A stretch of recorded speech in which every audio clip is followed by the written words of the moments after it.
In this society, male energy, male thinking, male energy is vilified, and you're taught to think there's something wrong with being masculine. Men are now being attacked for being men. When you hear the phrase men's rights, what comes to mind? Aggression. All of these made-up terms are designed for one thing: to make men seem as the most evil, vile pieces of shit. Give them this message that it's okay to be a man. It's not okay. It's necessary. What the hell are we going to do without men? There are millions of men working death professions, dangerous jobs, and this isn't spoke about anywhere near as much as it needs to be. You look around the city here, you see all these buildings go up, these men, they're doing impossible things. They're under the streets, working on the sewers, they're up on the power lines, in the storms and the rain. They're keeping this impossible infrastructure functioning. This thing that works in a miraculous manner. They work themselves to death.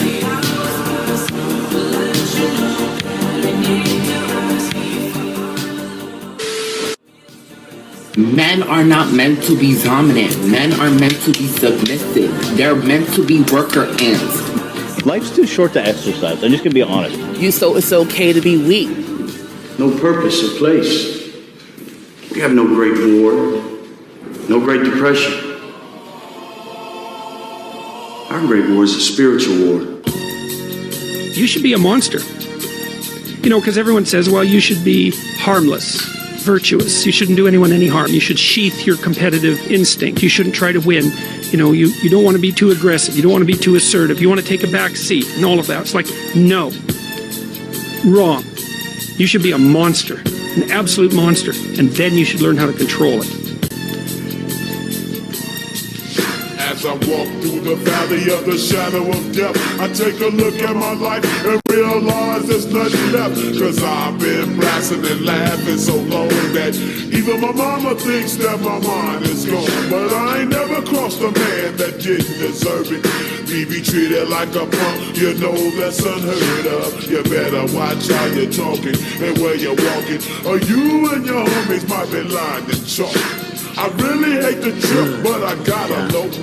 As they croak, I see myself in the pistol smoke.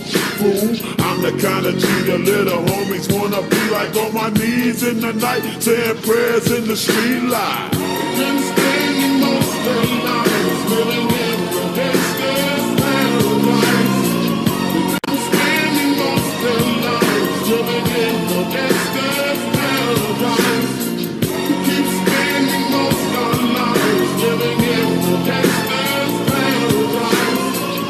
Keep spending most of the night living in the gangster's paradise. Dr. Carter had a tear in his eye. I could tell he felt for me. And he said, son, I'm sorry to say you're not going to box again. And I looked at him. I said, no, Dr. Carter, you're wrong. I am going to box again. I said, you don't understand what kind of man I am. This passion for living, it's contagious, and all of a sudden people are jealous of a man without arms and legs. You spend time with your family? Sure I do. Good. Because a man who doesn't spend time with his family can never be a real man. Because without the encouragement of your father, man, the world is a dismal place. It's very difficult to be a courageous person unless you have your father in body and spirit behind you.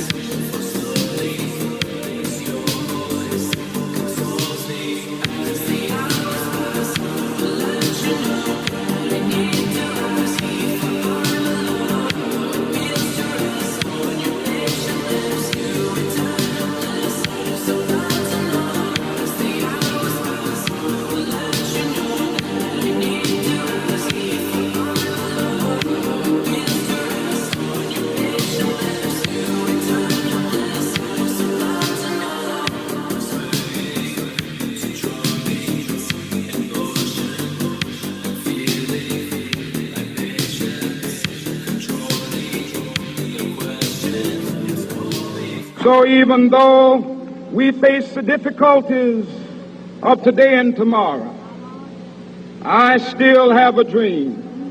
The ultimate man, Adonis, never apologizes for being a man. He claims his birthright with full confidence, as should you. Become that guy yourself. Become the encouraging, supportive, masculine friend. Expect better from your friends. Call them out when they're being weak, but in like more of a loving, supportive way. Tell them, you can do better than that. I'm not saying I'm going to rule the world or I'm going to change the world, but I guarantee that I will spark the brain that will change the world. And that's our job, is to spark somebody else watching us.